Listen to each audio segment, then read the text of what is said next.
Karena merah berani, putih suci, hitam senambung perjuangan.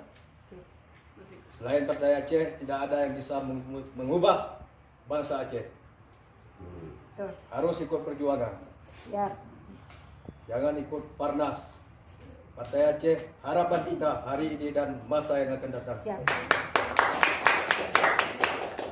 Perjuangan tidak ada istilah rendah.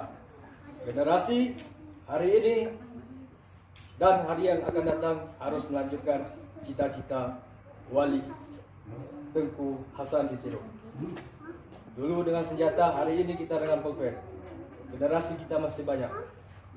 Sama-sama kita berdoa, perjuangan kita suci, dilindungi, dan dengan marwah perjuangan cita-cita kita, satu pakat di gunung, satu pakat di laut, bertepat di darat. Assalamualaikum warahmatullahi wabarakatuh.